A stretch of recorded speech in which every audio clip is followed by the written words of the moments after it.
नमस्कार, news nation digital के हमारे इस खास एपिसोड खबर दुनिया की में आपका स्वागत है। मैं हूं सुमित कुमार दुबे। पश्चिम एशिया में इजराइल और ईरान के बीच का तनाव लगातार बढ़ता जा रहा है। अमेरिका को इस बात की पूरी आशंका है, और अमेरिका क्या पूरी दुनिया को इस बात की पूरी आशंका है कि दमिश्क में अपने दूतावास पर हुई एयर स्ट्राइक का जवाब ईरान जरूर लेगा और वो इजराइल पर वार जरूर करेगा। अमेरिका एक तरह से इजराइल की सिक्योरिटी का गारंटर है, और ईरान की कार्रवाई का जवाब देना, यानी ईरान का जो कार्रवाई ईरान करेगा उसका जवाब देना अमेरिका की जिम्मेदारी मानी जाती है। और इसके साथ साथ ये अमेरिका की साख का भी सवाल है। मिडिल ईस्ट के इलाके में अमेरिका की साख का ये सवाल है। लेकिन इसी बीच एक ऐसी खबर आई है जो अमेरिका को परेशान कर सकती है। कुछ मीडिया रिपोर्ट्स के मुताबिक मिडिल ईस्ट में अमेरिका के दो खास सहयोगी देशों कतर और कुवैत ने बाइडेन सरकार से साफ साफ कह दिया है कि वो ईरान पर अमेरिका की किसी भी कार्रवाई के लिए अपनी जमीन का इस्तेमाल नहीं होने देंगे। अपने आज के इस एपिसोड में हम बात करेंगे कि कतर और कुवैत की ये चेतावनी कितनी बड़ी है, क्यों अमेरिका इन देशों पर निर्भर है, और आखिर क्यों ये मुस्लिम मुल्क अमेरिका के हाथ बांधने की कोशिश कर रहे हैं। दरअसल फिलिस्तीन के मसले पर मिडिल ईस्ट में अरब देशों और इजराइल के बीच में 3 बार जंग हो चुकी है। तीनों ही बार अरब देश इजराइल को हराने में कामयाब नहीं हो सके, और इसकी वजह थी अमेरिका का इजराइल को साथ। अमेरिका ने इन तीनों मौक़ों पर, यानी इन तीनों युद्धों के मौक़ों पर पैसे, गोला बारूद, डिप्लोमेटिक सपोर्ट और बाकी तरीकों से इजराइल की मदद की। लेकिन फिलहाल जो हालात हैं उनके हिसाब से इस बार अगर ईरान और इजराइल के बीच में जंग छिड़ती है तो अमेरिका को इसमें सीधा फौजी दखल देना होगा। यानी अमेरिकी फाइटर जेट्स, उसके एयरक्राफ्ट कैरियर्स, मिसाइल्स और फौजी सब के सब ईरान के खिलाफ एक्शन में शामिल होंगे। अब हम आपको बताते हैं कि ईरान के खिलाफ अमेरिका के एक्शन में कतर और कुवैत जैसे छोटे मुल्कों की ज़रूरत क्यों है। दरअसल कच्चे तेल और नेचुरल गैस से भरपूर मिडिल ईस्ट के इलाके में ये वो इलाका है जहां अमेरिका और उसके ब्रिटेन जैसे सहयोगी देशों का इंटरेस्ट हमेशा से ही रहा है। अपने व्यापारिक हितों की रक्षा के लिए अमेरिका ने खाड़ी के कई मुल्कों के साथ समझौते किए और वहां अपने फौजी अड्डे भी स्थापित किए।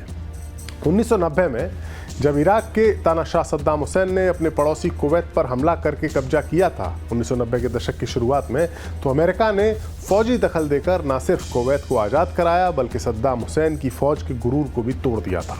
साल 2003 में अमेरिका ने सद्दाम हुसैन पर सामूहिक विनाश के हथियार इकट्ठे करने का आरोप लगाकर फिर से हमला किया और सद्दाम की सत्ता को ख़त्म कर दिया। ये और बात है कि सामूहिक विनाश के हथियारों का इल्जाम झूठा साबित हुआ, उसके कोई सबूत नहीं मिले, और इराक में कुछ इस कदर अफरा तफरी मची कि वहाँ ISIS जैसे खतरनाक आतंकवादी संगठन का उदय हो गया।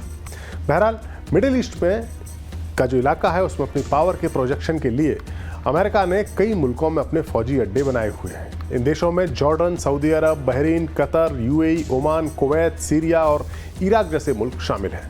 मिडिल ईस्ट के ज़्यादातर देशों से अमेरिका की दोस्ती है, लेकिन इस इलाके में ईरान एक ऐसा बड़ा देश है जो अमेरिका को अपना कट्टर दुश्मन मानता आया है। हालांकि एक वक्त अमेरिका और ईरान पक्के दोस्त हुआ करते थे, और ये दोस्ती कैसे दुश्मनी में बदली, इसकी चर्चा हम अपने किसी और वीडियो में करेंगे। बहरहाल अमेरिका को इस बात की पूरी तरह से आशंका है कि इजराइल पर ईरान की जवाबी कार्रवाई के बाद उसे दखल देना ही होगा, और ये दखल एक फुल फ्लेजेड वॉर का आगाज़ हो सकता है। इस वॉर को जीतने के लिए अमेरिका को न सिर्फ ईरान पर एयर स्ट्राइक करनी होगी बल्कि ज़मीन और समुद्र के जरिए भी अपने फौजी ईरान की सीमा में घुसाने होंगे, ईरान के बॉर्डर को क्रॉस कराना होगा। और ऐसी सूरत में कतर और कुवैत जैसे वो मुल्क जिनकी सीमा, समुद्री सीमा या ज़मीनी सीमा ईरान के करीब है, उनकी अहमियत काफ़ी ज़्यादा बढ़ जाती है।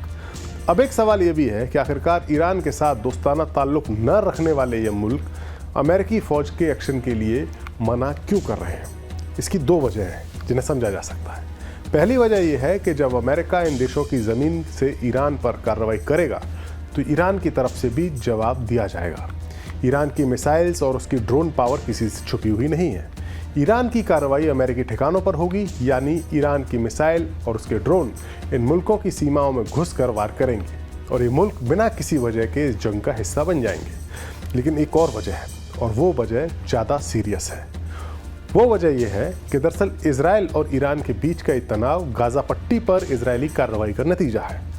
गाज़ा पट्टी यानी फ़िलिस्तीन इस पूरे मिडिल ईस्ट इलाके के मुस्लिम देशों के लिए एक बेहद भावुक मसला है। 1948 में जब फिलिस्तीन की ज़मीन पर इजराइल को बनाया गया था तो उसको अरब देशों में या मुस्लिम जगत में एक अन्याय के तौर पर देखा जाता है। फिलिस्तीनियों के पक्ष में इजराइल को ललकारने वाले ईरान के खिलाफ अमेरिका अगर कार्रवाई करता है तो उसको ज़मीन मुहैया कराना कुवैत और कतर जैसे देशों के लिए घातक साबित हो सकता है। कहने को तो इन मुल्कों में राजशाही का शासन है, लेकिन इस संवेदनशील मसले पर आवाम की भावनाओं के खिलाफ जाने की हिम्मत करना राजशाही के लिए भी मुश्किल काम है। तो क्या अगर खाड़ी के देश अमेरिका के हाथ बांधेंगे या उसकी फौज को अपनी ज़मीन का इस्तेमाल नहीं करने देंगे तो क्या अमेरिका ईरान पर कार्रवाई नहीं करेगा? अमेरिका के पास और भी कई विकल्प हैं। भूमध्य सागर और आसपास के समुद्री इलाकों में अमेरिका की भारी फ्लीट मौजूद है। उसके दो एयरक्राफ्ट कैरियर ग्रुप वहाँ पर मौजूद हैं जो हर तरह के घातक हथियारों से और मिसाइलों से लैस हैं। लिहाजा ईरान के इजराइल पर संभावित वार का जवाब तो अमेरिका देगा ही। ईरान इजराइल के बीच बढ़ते हुए इस तनाव को लेकर शुक्रवार देर रात अमेरिका के राष्ट्रपति जो बाइडेन ने ईरान को चेतावनी भी दी और कहा कि हम इजराइल की रक्षा करेंगे, हम इजराइल का सपोर्ट करते हैं, ईरान अपने मंसूबों में सफल नहीं होगा। वहीं 6 अप्रैल को ईरान को भी इस बात का अंदेशा है तो 6 अप्रैल को इजराइल से बदला लेने की तैयारी कर रहे ईरान ने अमेरिका को चेतावनी दी थी कि वो इजराइल और उसके मसले में बीच में ना आए। ईरानी राष्ट्रपति के deputy chief of staff Mohammad Jamshidi ने अमेरिका से कहा था कि इजराइल के पीएम बेंजामिन नेतन्याहू के जाल में वो ना फंसे। अगर आप चाहते हैं कि हमले में आपको नुकसान न हो तो आप मामले से दूर रहें। ईरान और इजराइल के बीच की दुश्मनी जगजाहिर है। हालांकि दोनों देश कभी भी सीधे तौर पर एक दूसरे से टकराने की हिम्मत नहीं जुटा पाए हैं।